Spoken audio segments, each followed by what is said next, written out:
So, all right. Appreciate what Mohawk brings. You guys always share something interesting. Well, we'll see what today brings. That being said, some of you may have received, some people that registered kind of early, we mailed out some select pieces that we're going to review today. So if you have those, Kara's holding them up, grab those. And if you, this is total last minute, we thought about doing this. So don't worry if you don't, or if you're shy. Feel free, if you have a project that you have worked on that's close by to you that you really love, Kara's also holding those up. And those were Mohawk, every single one. I recognize them. Or if you even have something that's inspired you, at some point we're going to kind of open up and ask if you'd like to share and tell us why you love the piece. Best if it's on Mohawk, but I'll forgive you if it's not. So I'm going to share screen and I'm going to turn it over to Jill. Thanks, Hope. I love this quote that Hope included because honestly, it's so the truth. And I think for today's meetup, we really wanted to focus on back to basics. Like there are some tried and true things that work, right? And we have been for the past year in such a weird place. Things have changed so much, yet we're all longing to get back to some sort of normalcy. And I really, for me, and I think I'm probably not alone in this crowd, when I see beautiful print produced in a way that engages my senses, I'm like, there it is. We're back. We're back to normal and in a better way. So I love this quote, Hope. Thank you. Because I think wow is absolutely what we are aiming for. There are definitely ways to communicate, but you're choosing to print. So you might as well make it the best it can be. And we're gonna hopefully share some of those resources with you and inspire you a little bit. And I hope hear some of your stories. So let's start with the basics, at least in my book as a paper person. The steps to specification. Really and truly, you've got the concept in mind, the client's on board. You gotta kind of know, is it gonna work? I hear so often from creatives, oh God, I got the final piece and it looks so much better in my head. And I've been there too. I've definitely fallen short with the final result. And usually it has more to do with a lack of planning and really going through these specification steps. So with that in mind, I think first and foremost, start with samples. This is a screenshot of a fuller stocked sample department. Behind me are those swatch books from our core suppliers. Really and truly, you guys, it starts with swatches. I've got my little Mohawk swatch box here. I will tell you, open the swatch book, touch and feel the paper, get a sense of color, basis weight, finish. That is going to start the process for you if you're stuck, but it's also going to help refine the process for you. For example, identity, right? You're going to try to feel, for me, it's always feeling, how does the paper feel? Is it going to evoke that kind of response that I'm looking for? So at the very beginning, start with the paper resources. The best way to do that is to update your cabinet. For those of you that are Millcraft customers, reach out to your Millcraft rep if you need some updated supplies. That being said, now is probably not the best time because most of our suppliers, not going to lie, this whole world, this year has been crazy. There have been a ton of changes. If you joined us for the last meetup, we shared with you some of the things we're anticipating for the year, but we'll get into some of those in a little bit. I will say, and Hope, correct me if I'm wrong, I think probably around end of summer timeframe, September, we should be fully stocked with all the resources, paper resources that we're used to, or at least close to getting back on track with that. As long as you don't make me say which year. I get it. Because things are just in flux, right? So yeah. Right. So those are the swatch books and those are the basics of your building blocks when it comes to print design. And then I think the next step would be work with your print rep and ask for some print samples, but test prints. So this little image on the screen here, for those of you that joined us for Discover the Possibilities of Digital, we worked a really long time on trying to see if the things we were thinking about, the production techniques, would actually work. And this is, I guess, step 2 for Discover Digital 2.0. Right before the pandemic hit, we were in the middle of that. And really it was about embellishments 2.0 with digital print. I didn't know what was going to work. So literally these are press sheets showing digital metallic inks in gold and silver on some different colors. I need to see what it looks like before I'm gonna, sign off on the job and say print it, right? That will ensure greater success. So you don't always have to get the test prints, but ink drawdowns, a good printer will work with you to make sure that, especially if you're printing on colored paper, that you're going to get the results you're envisioning. So print samples, print tests are a must-have in my book. And then dummies, right? So when we get to that point where you finalize the specs, this is so critical, especially if the piece is going to mail, if it's going to be inside another container. You need to know, will it work? Is it going to feel and look the way that I want? The best way to do that is with dummies. So samples in general. Millcraft is one of the few merchants around that still offers these services. They're complementary services that are part of our specification support for the print and design community in our local areas. So I would tell you, take advantage of that. You can request samples online at millcraft.com, the top menu bar.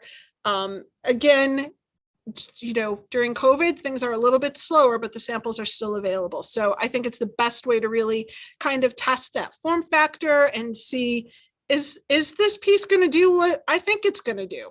So a blank dummy book is a great way to kind of vet that out. And then from there, Hope. Yeah. So when we were talking about, what should we discuss today and what's going to be valuable, it just kind of, like Jill said, we kept coming back to this idea of things have changed so much, like what resources are available and what are the market conditions. So I decided to think about what can we do to help you make your projects the best they can be. And using the framework of live print jobs that we've all been a part of, or other ones that have really inspired us, let's take a look at them and kind of maybe answer some of the most common questions that are asked. So I approached this really thinking about 3 goals in mind. I hope that you learn something that you didn't already know. I hope that you take away one tip or an idea for a future project, and that you leave knowing who or where you want to reach out to collaborate. So that's my goals for you today. So that being said, kind of kicking into this, like, let's start kind of with a basic thing, like, am I gonna go with coated paper? Am I gonna go with uncoated paper? And while I always tease and say, if it's not Mohawk, it's just crap, like, don't do it.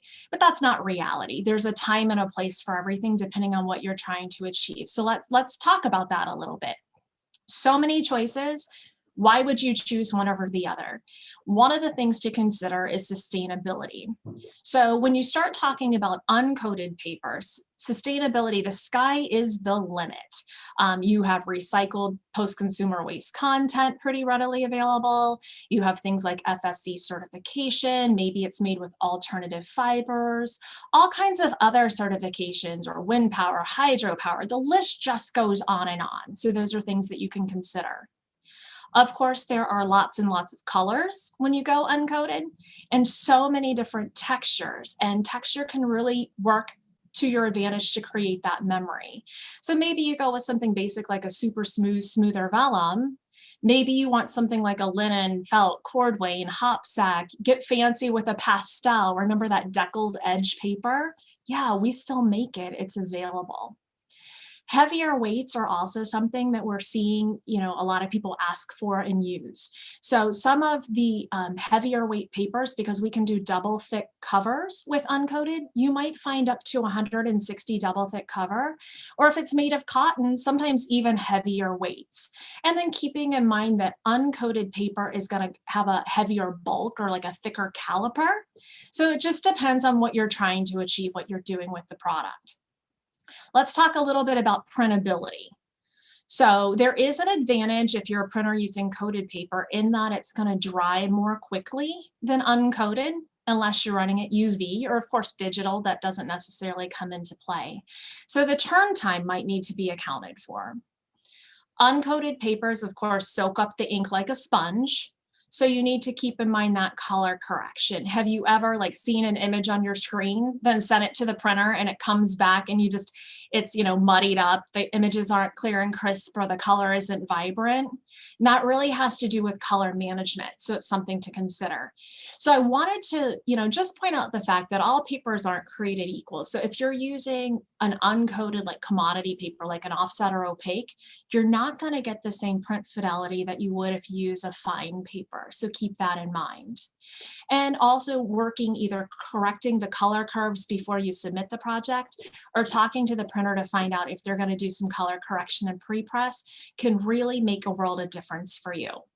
One product I do want to point out a little bit about is Mohawk Option. So that's why we have it up on the screen.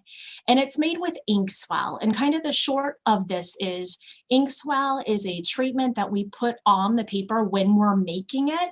So it's still uncoated, but basically it seals the sheet from the inside out. So it gives it a really hard surface, and it's going to absorb ink the way that a coated silk or coated dull would. So it's going to have really vibrant color and crisp images, but it's going to give you that tactility of uncoated. So if you're looking to make a transition or you have a concern, options is something that you might want to consider. The first variable we're going to take a look at today is color. So whether you're printing offset or digitally, there's really a lot more that you can do depending on equipment besides CMYK. So let's take a look at a few projects. I'm actually going to ask Jill to present this first one since she did the production. Thanks, Hope. So I mentioned earlier, if some of you had seen our Discover the Possibilities of Digital piece, this is one of many examples, print samples within the kit, the digital print kit, where we are showcasing what's possible in terms of colored paper with 4-color and beyond process. So I really think you can maximize the bang for your buck when you start to think about colored inks on colored papers, and then knowing the best way, and this is where your print rep is going to be critical in helping you achieve the results you want, the best way to produce that. So in this case, we chose Mohawk via Craft. Underneath the donuts, we have spot white opaque ink. I guess it's opaque, digital white ink, if you will. Then we did 4-color, and then we did, I believe, and I don't have the notes in front of me, spot clear. It was a transparent digital ink. It's always so funny to me saying that, but I think you guys know what I mean, to replicate the varnish. We are using inks in a way that are definitely a design element, but really pushing what's possible with ink on paper. And when you're combining colored substrates with colored inks, I think you really can get a lot of bang for your buck. Hey, Jill, if I want to get a copy of this, is that possible? Well, yes, Hope, it is. So what I would tell you guys is, if you haven't seen the piece and would like a kit, we have plenty available for you here in the sample department. Just reach out to your Millcraft rep. Feel free to shoot us a note in the chat here. Terry or I'll get that out to you. I think it's really a good little piece to show you what is possible when it comes to digital print, which is growing so much. Thanks, Jill. The next project, this actually came from the Mohawk Maker Quarterly 15, and it was our piece called Waste Not. So the reason I chose this was I wanted to talk a little bit about the trick behind using metallic ink on uncoated paper, because I know lots of times people will complain it kind of grays out on you and doesn't look metallic. So in this case, what we did was a hit of white ink before the metallic, and that kind of fixes that problem. So something to keep in mind when running offset. Another example would be fluorescent ink. So some digital equipment can actually do PMS colors. Some actually add fluorescent in order to extend their color gamut. And then, of course, if you're running offset, that's something that you can always consider. So in this piece, that is one of the books in Mohawk Maker Quarterly 16, we ran 2 colors of ink, being that fluorescent orange and a PMS purple. So the next thing we're going to dive into is this idea of, coatings and textures, and spend a little time on that, because I get the question a lot about, should I do soft touch paper, or what is soft touch lamination? Do I just like print using a coating? And that comes up a lot. And I want to say there's really not one right or wrong answer. It depends on your budget. It depends on the application. And it really, really depends on what your desired effect is. So I can't reiterate enough throughout this entire thing how important it is. The best projects I've seen, and I think probably the ones that the creatives are happiest with, is when you've kind of got the team of resources and you're not thinking about paper and printing as an afterthought. Really talk to those resources at the beginning, show examples of things that you really like, and then Millcraft or Mohawk or whomever you're working for on paper, and your print sales rep might give you some recommendations for how to best achieve that effect so you're not disappointed. Coatings and textures can really be achieved in many different ways. So you can buy the paper that already has it. You can add a lamination or a coating or a special ink while you're printing, or even offline sometimes after printing. And one of my very favorites is soft touch, so that's why I wanted to talk about it. But again, I can't reiterate enough the importance of keeping those samples and sharing so that you're not disappointed. The first project that I wanted to take a look at, this is actually a project that uses Curious Touch for the cover. So that paper already has that soft touch effect. Curious Touch and Curious Skin, I think they're great examples of, we all don't necessarily think the same thing when we think soft touch. In my mind, I want something that's really like soft and suede and velvety. So to me, Curious Skin has an interesting feel, but it's not as soft, in my opinion, like based on what I'm expecting and thinking. Something I also want to point out, as we talked a bit about market conditions, is really not even just Curious, but any of the papers you might be looking at that are metallics or translucents or soft touch, they're really all made in Europe. So you have North American companies selling them, but we're all importing. And right now, supply chain's pretty difficult. So if you've got a project where you want to use something like that, make sure you're talking to your paper and printer folks to make sure it's going to be available, or if they might recommend a different way to achieve that same effect. Keeping in mind, this paper comes with that, technique already, the soft touch. It is prone to scuffing. So that's something I always consider. I want to know what you're going to use. What is the application? So in this piece, it was fine. But if you were going to make maybe an envelope out of it, or possibly packaging, depending how it's going to be handled, the soft touch paper might not be the best choice. It might get marked up. The other thing to consider is if there's heavy ink coverage, anywhere you lay down ink on a soft touch sheet, it starts to kind of lose some of the soft touch feeling. So this specific project, white is the paper. So wherever they laid down the black or the gold, it still feels softer, but not quite as soft as the white. That's something you could also use to your advantage. This next piece, and I know Angie's on, this is one she sent me. So I love to incorporate things that people sent me. That's my nod and my wink to all of you. I like samples, send them to me, printers, friends alike. Sonair, a magazine, they wanted that soft touch feel. And what they decided to do was use a soft touch laminate. So that laminate is typically applied to the paper in an offline fashion. From what I've talked to printers about, it seems to be a similar price point to buying a soft touch paper. And it's really, really durable. So that's one of the great advantages to it. And you can't see in the image, it's kind of hard to talk about soft touch on a screen where you're not feeling these things. But over the title, they actually put a little varnish, so it made it stand out where it's gloss. The next project was actually a welcome kit for Corvette. And it's that same idea of using the soft touch laminate and then a little bit of varnish. So they chose Carnival New Black as the sheet. So that's the black you're seeing. The laminate's clear. And then they did that varnish to make the logo stand out. And I can remember this project specifically was spec'd on soft touch paper, but they couldn't get it in time. So this was the route they went with instead. And this box, I will tell you, I want to say it was a 2016 job. It still really held up well. So keep that in mind. And then the third way is having the printer, you do this via a coating. So this is a Beck's product catalog, and they do really nice catalogs. I'm going to focus on their catalog in an upcoming slide as well. But they used a soft touch coating, and some printers will say that it only works on coated paper. But the reality is you can add soft touch coatings to uncoated. There's just a few tricks, and it really does work best when you're using UV printing because it dries immediately between units, so you're going to have a better result. Remembering that uncoated paper soaks up ink like a sponge, it's going to do the same thing with a coating. So it's best to choose a paper that has a really hard surface, kind of like that options we talked about with Inkswell. And it's not a bad idea to actually seal up the sheet first, maybe with an aqueous coating or something like that. Then apply the soft touch coating so you get a softer effect. So that's kind of the trick.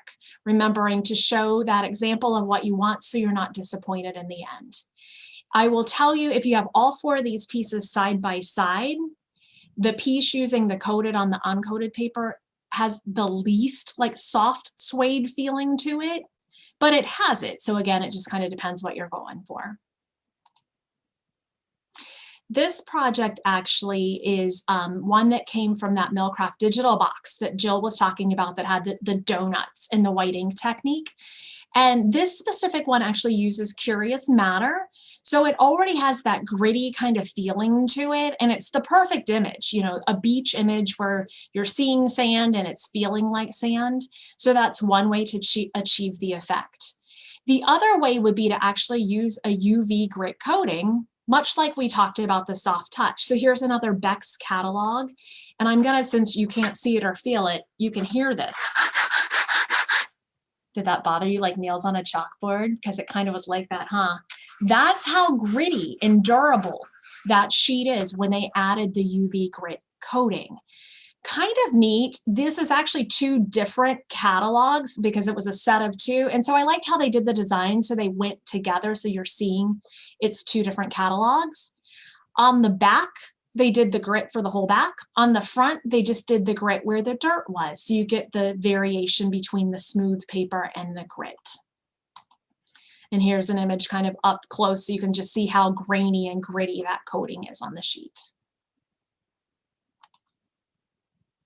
Now let's continue our dive into textures. And I wanted to focus on one of my very favorite companies that I think uses texture like to the very best of its ability. I don't know if I've seen people do it much better. Choosing texture is a really smart way to engage people's senses and create a memory. We're always talking about embodied cognition or haptics. If we can engage senses, people remember what it is that they've seen and read. After all, isn't that really what we're aiming for when we send mail or when we create marketing or a brand piece? So no one does it better than Perennials and Sutherland, who uses uncoated textured papers in their fabric and furniture catalogs. Some of you have received this piece in advance, and some of you might have seen it when we visited before, you know, the good old days when we used to come to see you. This is actually using Carnival premium linen with images of the fabric. So I really like it because, again, they've kind of matched that texture with the image. So you're looking at images of fabric, but you're feeling it, and it almost feels like you're feeling the fabric.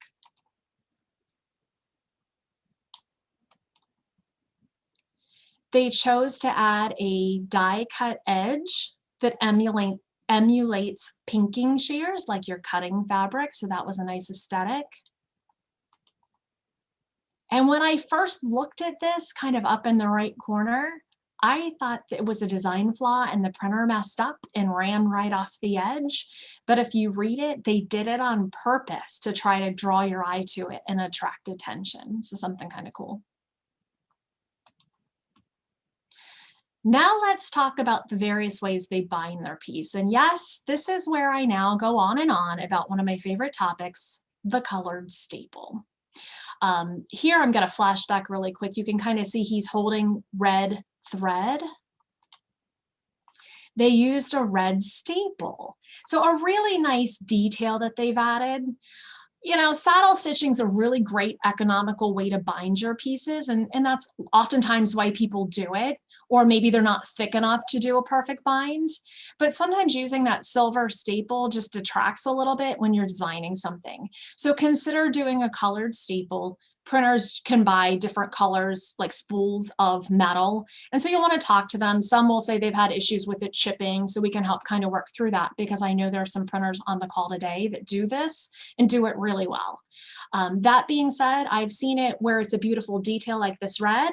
I've seen it where people use to blend, and Perennials does this. Sometimes maybe if it's a white edge, they use a white staple so it blends, or black edge, use the black. So keep that in mind. And then I had to pull out one other. I could go on for like days about the Perennials pieces. I won't do this to you, but I had to pull out one other Perennials piece because I wanted to show you this binding technique that they use sometimes. And this is actually a tape binding that's over the saddle stitch. But what I love is I've seen people do what I call a faux tape binding, where you just print black on both sides of the fold to kind of emulate that look without spending the money. So keep that in mind if you're doing a project soon. That brings us into a portion that we'd like to talk a little bit about sustainability. I think people have always asked us about sustainability, and Mohawk's always really believed in that. But since the pandemic, when we've all been home, I think I'm getting this question even more so now than ever. And a lot of it's around, you know, with packaging, how do we get away from plastic or not use plastic bags? And how do we, you know, reduce, reuse, recycle, all of those kinds of things. So I wanted to focus, this was a job that came across that I really liked, and it is the Chobani Impact Report. So Chobani, of course, makes yogurt, but the company prides itself on following its founding mission: better foods for more people. In 2019, as the company's leaders reflected on more than a decade of offering food, they also assessed the impact that their manufacturing has on the food supply, the economy, the communities, and people's lives. So their inaugural impact report focused on their charitable operations. And here are some images so that you can take a look. When it came time to select the paper for the project, Chobani's in-house design team considered the way that people interact with print. So they chose Strathmore wove in a natural white 80-pound text for its tactility, and they liked the way that the ink laid down on the surface. And the natural white shade in particular, because it was a nod to the background color of their very recognizable Greek yogurt packaging. So fun little fact there. When it came to the binding, they went with a very tactile saddle sewn binding. So the book really emphasizes craftsmanship and natural ingredients before you even open it up and start reading what's inside. That specific Strathmore paper in the natural white is made with wind power, Green E certified, it's carbon neutral, it's FSC, it's 30% post-consumer. So it's got lots of bells and whistles. So anytime you're thinking about a project where sustainability is a concern, start having the conversation about what is the brand or what is the story you're trying to tell. And, you know, do you want to put logos or a message about it? We have so many different things we can help kind of direct you to the right project or product for your project. And here's the back image. The product itself was traditional 4-color processed. It was UV printed. Illustrations, duotone, and 4-color photographs shine side by side, proving you don't have to sacrifice tactility for crisp and clear images and color. It's a really beautiful piece. And here's where I have to kind of do a shout out back to a product that, if you guys have been following the Millcraft Meetup, you saw this as the second time that we were on in April of 2020. It's so hard to believe it was that long ago. And in other ways, it feels like, you know, it was yesterday. But yes, in the middle of a global pandemic, we decided to launch a new product, in case you missed this. And we did it on the day to celebrate the 50th anniversary of Earth Day. So I want you to meet Mohawk Renewal, Sustainability with a Story.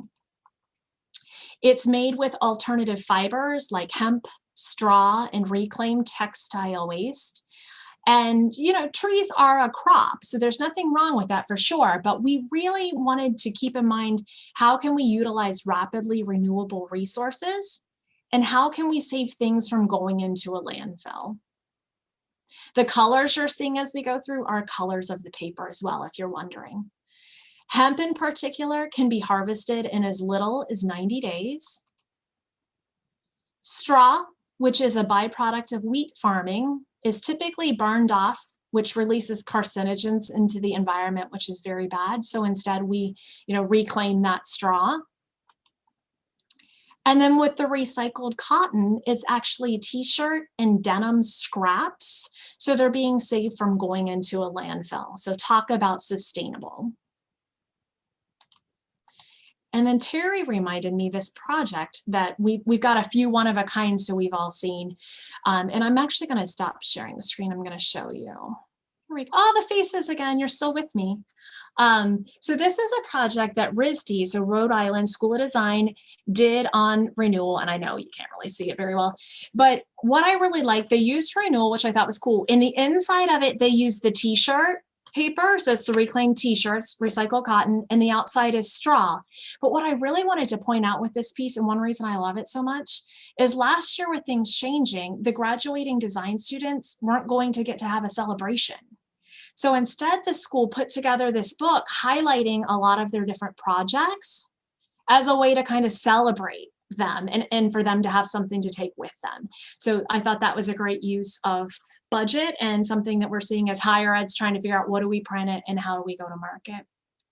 So with that being said, I kind of wanted to open it up. I know Terry and Jill, I've prompted you and a few others, we kind of said at the beginning, would love to talk about if there's, printspiration and the idea how important it is. And if you have something near you that you designed that you absolutely love and you're willing to tell us really quick what you loved most about it, or maybe it's a print sample you have received and it just really inspired you, we'd love to hear a little bit more about it. So I've been talking for a long time. I'm going to turn it over to Jill.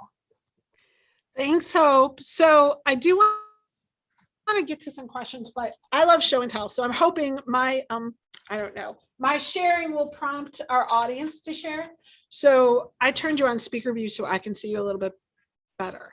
But what I wanted to show, because I think showing is easier than just saying.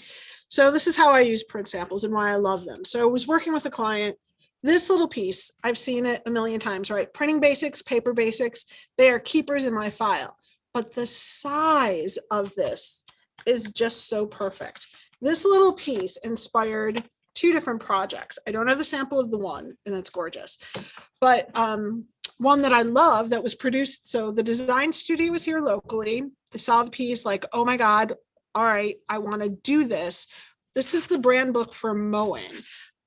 What I love about this is it combines different papers. They still had a budget to stick within, but it features beautiful photography and type and solids, but it really lets the paper be a part of the design process. So the cover is on Curious Metallics.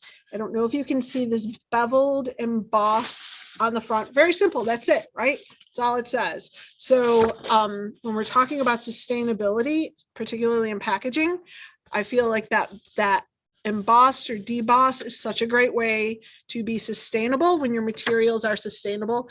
And while Curious may not be the most sustainable, the metallic sheet, although it's okay, the interior is on via 100% post-consumer waste.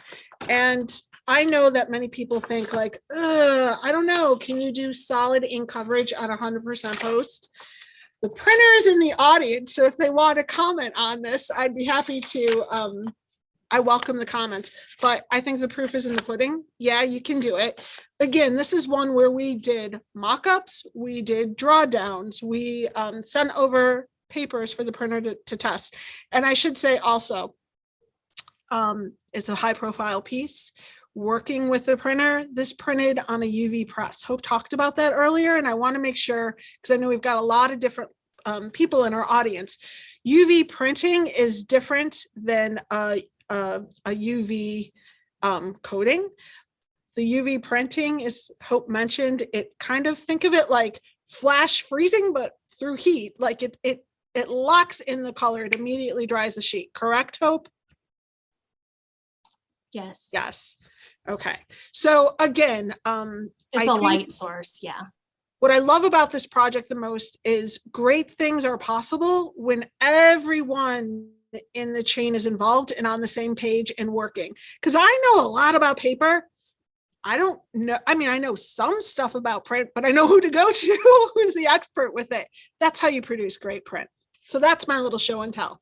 I think it's a good point you made. Like, I don't know all the answers, but I know a lot of people. So ask the questions and we'll get you to connected to the right people. And that's honestly like the best part of our jobs. So now I call on Terry. Terry, do you have an inspirational piece to share? I do. So I have a piece that was inspired by one of the Mohawk quarterlies. Actually, I have two pieces inspired by the same piece. And if you remember this one, it had all the different stocks in it. I don't know how many different stocks does it have, Hope? Do you remember? You're holding the book. You tell us. I'm not going to count them, but you I can don't know, see 6. you can see from the side. I'm gonna go with there 6. are Call me a several. liar. I don't know. So anyway, lots of people love that idea of having different stocks inside. So it inspired this piece from the Wexner Center, where they use several different colors inside. And then the book for Creative Best this year from CSCA, which is the Columbus Society of Communicating Arts, they wanted to do a forward in a light blue. So all of it was like, hey, Terry, you know that piece you showed me?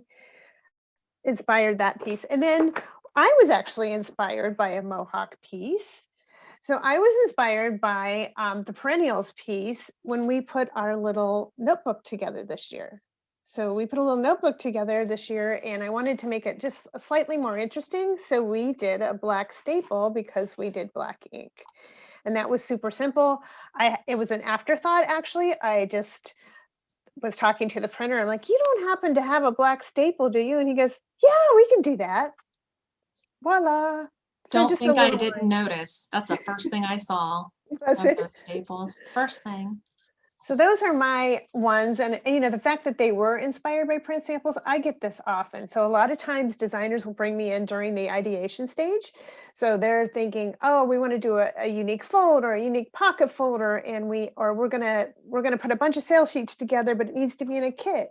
And I will come up with different print samples, either from mills or things that we've done in the past, and meet with them and share those ideas. So it's very typical for us to inspire those projects, right, with print samples that we've shown.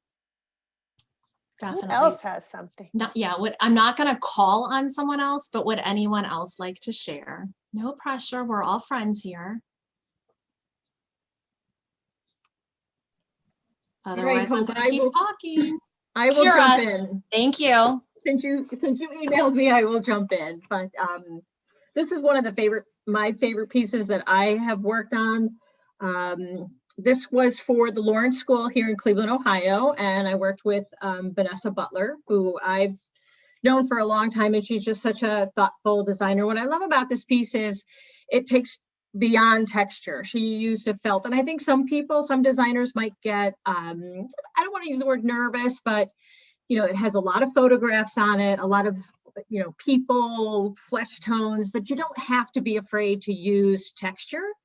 And this is a prime example of that. And soft white is probably my favorite. This is via felt, soft white.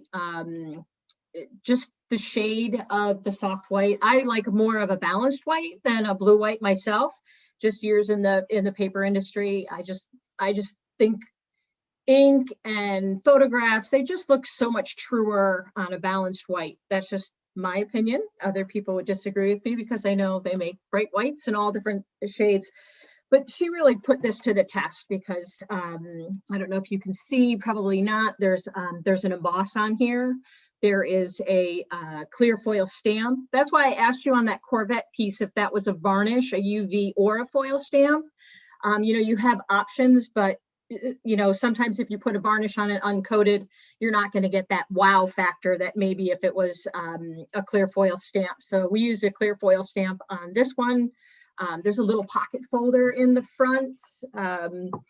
And then she embossed this logo right here, which is their main logo in the corner. So, you know, she really put it to the test. But, you know, this was a high profile piece. It's a view book. It's going to prospective parents of the student. It's also going to be a fundraiser. So, you know, it's something that, you know, we always use the term, you don't print to save money, you print to make money. And so, you know, this is a piece that would help them raise funds throughout the year, not just one time. So, you know, I think when you look at budgets and you pay that one price one time, just think of the impact that it makes. You know, 2 years later, we're still talking about it. They're still using it. So really your per piece price for something like this goes a real long way. And it makes an impact.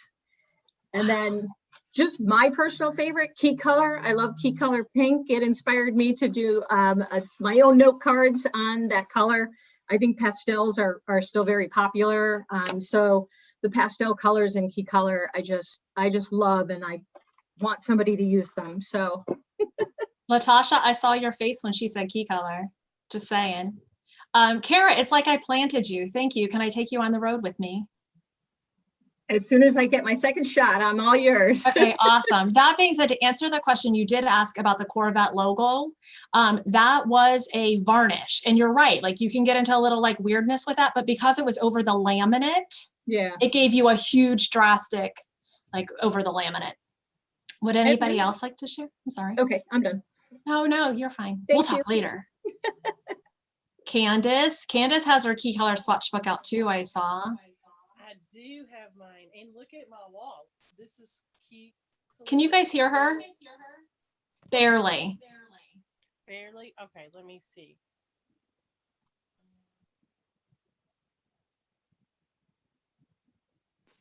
No one loves Mohawk more than Candace, so that's why I was like, yeah, we got to hear what she has to say. Okay, can you hear me better now? Yes, thank you. Well, did you notice what color my wall is in my home office? Yes, but it's been a while, so don't make coral. It is. I actually took the swatch book to Home Depot and had them mix my own key color coral, but it turned out beautiful. My name is Candace and I'm paper dork for life. Yes, but my samples are very simple, and I just wanted to show these direct mail pieces that our local nonprofits were doing and using, like Key Color. We were using Mohawk Carnival for the Crusade for Children. We're also using the pink and the Via for St. Joseph Health Foundation, and for the Family and Children's Place. I have so many here, just direct mail pieces that using the color that they have tested and we have shown that have raised their response, and also using the USPS informed delivery raise their response rates, over 30%. That's huge right now. Wow, that really is. So correct me if I'm wrong, but I think you have worked with a printer to actually kind of put a colored envelope program together so that they're specifically targeting and, got that on their floor, right? Yes. And every October, November, December, that season gears up.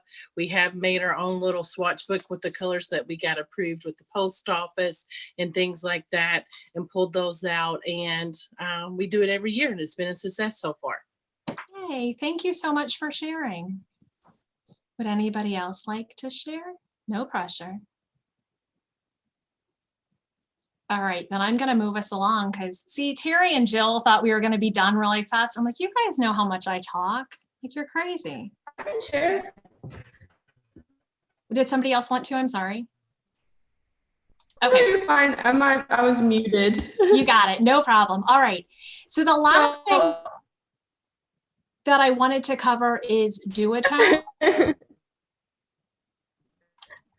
And a piece that when I first saw it, I liked it, but this one keeps coming up as I'm talking to people and they're asking me to send them something that might help inspire them.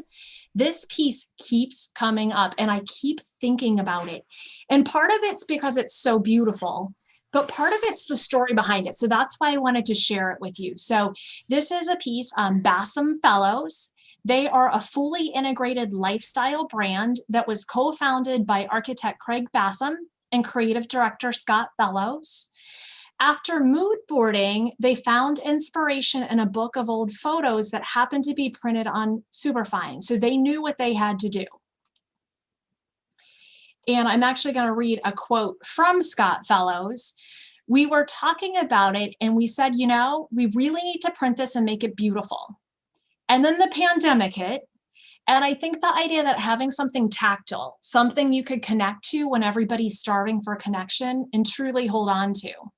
Now is absolutely the time that everybody just really wants to get something in the mail. They want to touch something and they want to feel that connection. I know if you're me, that's the truth.